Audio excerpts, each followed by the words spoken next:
Friends, आज हम basic शिक्षा विभाग में एजुकेटर पद के लिए जो वैकेंसीज आई हुई हैं उनकी पूरी डिटेल्स बताने वाले हैं। लेकिन इससे पहले कुछ कमेंट्स देख लेते हैं।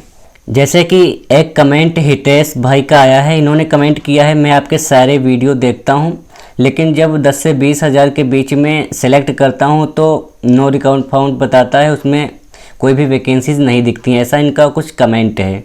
तो सबसे पहले मैं हितेश भाई को धन्यवाद करता हूं कि जो मेरे सभी वीडियो देखते हैं। अब आगे देखते हैं इसका सॉल्यूशन क्या है। तो यहाँ पर जैसे ही आप अपनी प्रोफाइल को लॉगिन करते हैं तो वेतन सीमा सेलेक्ट करने के लिए ऑप्शन आता है। यहाँ पर जब आप 10 से 20 हज़ार के बीच में सेलेक्ट करते हैं और इस खोजे पर क्लिक करते हैं तो बहुत सारी वैकेंसीज दिखनी स्टार्ट हो जाती हैं। इन वैकेंसीज को देखने के लिए आपको एक ऑप्शन मिल जाता है रिक्ति विवरण का। जब आप इस पर क्लिक करते हैं तब आपके सामने दो डेट देखने को मिलती हैं। एक डेट वो होती है जब ये रिक्ति पोस्ट की जाती है और एक डेट वो होती है जो इस रिक्ति की अंतिम डेट होती है। तो आपको विशेष रूप से जो अंतिम तारीख है इस पर विशेष रूप से ध्यान रखना है, क्योंकि जैसे ये डेट एंड हो जाएगी तो ये वैकेंसीज आपको नहीं मिलेगी। और ज़्यादातर जो वैकेंसीज होती हैं उसमें आपको लगभग 8 से 10 दिन का टाइम ही मिलता है। इसी बीच में आपको अप्लाई करना होता है। लेकिन ज़्यादातर लोग क्या करते हैं कि जैसे ही कोई रिक्ति आती है तो उसके वीडियोस हम प्रोवाइड करते हैं, तो उस वीडियो को वो बाद में वॉच करते हैं।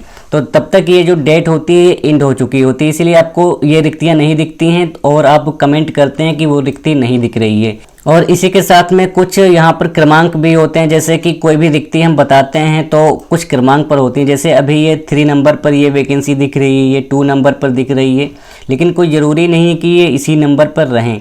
जैसे यहाँ पर कुछ रिक्तियाँ बढ़ती हैं, नई रिक्तियाँ आती हैं तो ये नंबरिंग चेंज हो जाती है।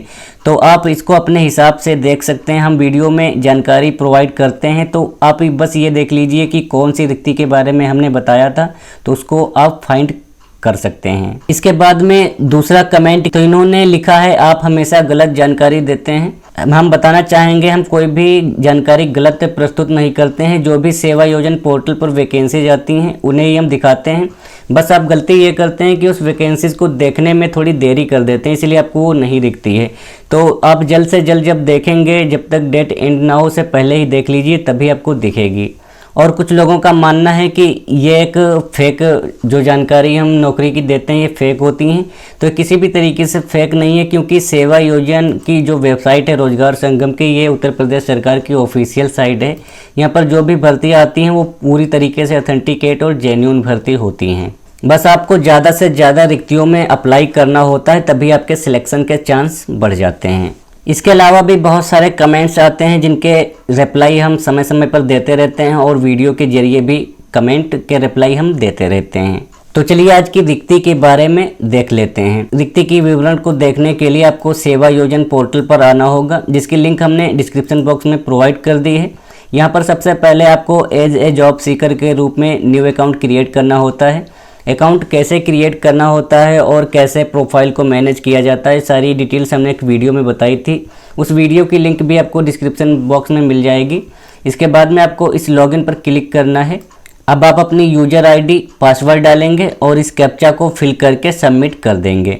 तो इस तरह से आप अपनी प्रोफाइल पर लॉगिन हो जाएंगे। यहाँ पर आपको कई सारे टैब लेफ्ट हैंड पर देखने को मिल जाते हैं। इसी में एक आपको टैब मिलता है नौकरियों के लिए आवेदन करें, आपको इसी पर क्लिक करना होता है। अब यहाँ पर आपको एक टैब मिल जाता है जहाँ पर नौकरी को ढूंढने के लिए आपको सुविधाएं दी गई हैं। जैसे कि आपको आउटसोर्स में नौकरियाँ, यानी जो संविदा की नौकरियाँ चलती हैं उन्हें आउटसोर्स नौकरियाँ भी कहते हैं। तो इसी पर आपको क्लिक करना होता है। इसके बाद में आप कुछ क्राइटेरिया भी सिलेक्ट कर सकते हैं। जैसे आप शैक्षिक योग्यता भी सिलेक्ट कर सकते हैं, जिला सिलेक्ट कर सकते हैं और सेक्टर विभाग, ये सब चीज़ें सेलेक्ट कर सकते हैं। अगर ये चीज़ें आप नहीं सेलेक्ट करना चाहते हैं तो सीधे वेतन सीमा पर आएंगे और आपको ज़्यादातर वैकेंसी जो होती हैं 10 से 20 हज़ार के बीच में ही होती हैं, तो आपको इसी पर क्लिक कर देना होता है। या अगर कोई अदर जैसे कि 10 हज़ार के नीचे वाली हैं तो इन पर इनके वीडियोज़ भी आपको हम प्रोवाइड कराते हैं। तो ये वैकेंसी 10 से 20 हज़ार के बीच में है जो बताने वाले हैं, तो इसी पर ओके करते हैं। आप यहाँ पर लाइव देखिए, हमने इस पर क्लिक कर दिया। अब इस खोजे पर क्लिक कर रहे हैं। अब कुछ रिक्तियाँ दिखने लगी हैं। नीचे स्क्रॉल डाउन करते हुए बढ़ते हुए चलेंगे तो यहाँ पर आप देखेंगे तो इस समय वर्तमान में यदि आप इस समय वीडियो देख रहे हैं तो ये आपको 9 नंबर पर देखने को मिलेगी। यहाँ पर देख सकते हैं जो कंपनी है जो भर्ती कर रही है एनआईटी कंप्यूटर सेंटर, ये आप ध्यान से देखेंगे। इसके बाद में आप इस रिक्ति विवरण पर क्लिक करेंगे। अब यहाँ पर इस भर्ती से संबंधित पूरी जानकारी आपको देखने को मिल जाएगी। जैसे कि इस भर्ती को जो प्राइवेट कंपनी भर्ती पूरी करवाती हैं तो एनआईटी कंप्यूटर सेंटर है और पद का नाम एजुकेटर है। विभाग जो है बेसिक शिक्षा विभाग है, बेसिक शिक्षा विभाग की ये वैकेंसी है और आवेदन की अंतिम तिथि 9 अप्रैल 2025 है। इसे आप ध्यान से देखिए, यहीं पर लोग गलती करते हैं। आपको 9 अप्रैल 2025 से पहले इसमें आवेदन करना होगा। इसके बाद में आपको ये रिक्ति इस पोर्टल पर नहीं दिखेगी। और इससे संबंधित जैसे एजुकेशनल क्वालिफिकेशन इसमें क्या मांगी गई, तो ITI मांगा गया है।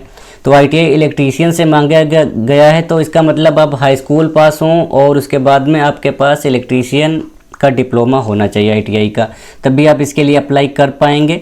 यहाँ पर कार्य का विवरण भी दिया गया है कि कौन सा कार्य करना हो और इसमें सभी प्रकार के लोग आवेदन कर सकते हैं, जैसे पुरुष, महिला, विकलांग, भूतपूर्व सैनिक, खिलाड़ी, सभी लोग आवेदन कर लेंगे। सैलरी इसमें 10,450 रुपये प्रति महीने आपको दी जाएगी, आपका अगर ज्वाइनिंग हो जाता है तो। और एज क्राइटेरिया क्या है, तो 21 से 40 वाले ही आवेदन कर पाएंगे। 18 साल, जो 21 साल से नीचे होंगे यानी कि 18 साल के हो चुके होंगे, वो अप्लाई नहीं कर पाएंगे। और इसमें अगर एक्सपीरियंस की बात करें तो एक्सपीरियंस की कोई भी आवश्यकता नहीं है। ज़्यादातर जो भर्ती होती है उसमें एक्सपीरियंस नहीं मांगा जाता है, फ्रेशर वाले आवेदन करते हैं ज़्यादातर और सेलेक्ट होते हैं। और ये वैकेंसी जो है ये संत कबीर नगर की है, जो उत्तर प्रदेश का एक ज़िला है संत कबीर नगर, वहाँ की वैकेंसी है। और ज़िले की वैकेंसीज अक्सर आती रहती हैं जिसके वीडियोज़ हम समय समय पर आपको देते रहते हैं। इसके बाद में नीचे और स्क्रॉल डाउन करेंगे तो आपको रिक्ति भर्ती से संबंधित विवरण अगर डाउनलोड करना है तो उसे भी आप डाउनलोड कर सकते हैं। इसके बाद में यहाँ पर आप देख सकते हैं कुछ टाइमिंग चल रही है, तो अभी इसमें आवेदन शुरू नहीं हुए हैं। 11 घंटे 54 मिनट के बाद आवेदन शुरू हो जाएंगे, तो आपको एक लिंक मिल जाएगी। तो जैसे ही यहाँ पर लिंक एक्टिवेट होगी तो लिखकर आएगा आवेदन करें, उस पर आप जैसे ही क्लिक करेंगे तो आपका फॉर्म जो है अप्लाई हो जाएगा। और बाकी कोई भी डिटेल से नहीं भरनी होती है, क्योंकि जब आप इसमें एक नया अकाउंट क्रिएट करते हैं जॉब सीकर के रूप में, तो सारी इन्फॉर्मेशन आप पहले ही भर चुके होते हैं, चाहे एजुकेशनल क्वालिफिकेशन हो या आपकी पर्सनल डिटेल हो, सब चीज़ें पहले ही भर चुके होते हैं, तो आप कोई भी डिटेल भरनी नहीं होती है। अब देखते हैं कि अगर आपने अप्लाई कर दिया है तो आप कैसे देखेंगे कि अप्लाई हो चुका है कि नहीं हो चुका है। तो इसके लिए आपको अपने इस डैशबोर्ड पर आना होगा। डैशबोर्ड पर जब क्लिक करेंगे तो आपको एक ऑप्शन मिलेगा, ब्लू कलर का एक ऑप्शन मिलेगा, आउटसोर्स में आवेदित। यहाँ पर विवरण देखें, इस पर जब क्लिक करेंगे तो जहाँ जहाँ पर भी आपने अप्लाई किया होगा वो सारी वैकेंसीज दिखने लगेंगी। आप ज़्यादा से ज़्यादा वैकेंसीज में जब अप्लाई करेंगे तभी आपके सिलेक्शन के चांस बढ़ेंगे, क्योंकि यहाँ पर भी गवर्नमेंट जॉब के हिसाब से यहाँ पर भी काफ़ी कंपटीशन रहता है। तो ज़्यादा से ज़्यादा जब आप अप्लाई करेंगे तभी आपका चयन होगा। इसी के साथ में यदि आपका इसमें चयन हो जाता है तो आपको या तो फ़ोन करके बुलाया जाएगा इंटरव्यू के लिए, या आपके ईमेल आईडी पर जो है उसकी जानकारी भेजी जाएगी। और अगर आपसे कोई पैसे की डिमांड करता है तो पैसे आप बिल्कुल मत दीजिए, क्योंकि जो इसमें रिक्तियां आती हैं उन रिक्तियों को तो कंपनी को भरना ही होता है, तो पैसे वगैरह बिल्कुल भी आप मत दीजिए। आई होप आपको ये चीज़ें समझ में आई होंगी। इसके अलावा भी अगर आपको कोई जानकारी चाहिए तो आप कमेंट में टाइप कर सकते हैं, लिख सकते हैं। तो जल्द ही मिलेंगे एक दूसरी संविदा जॉब के साथ में, तब तक के लिए धन्यवाद।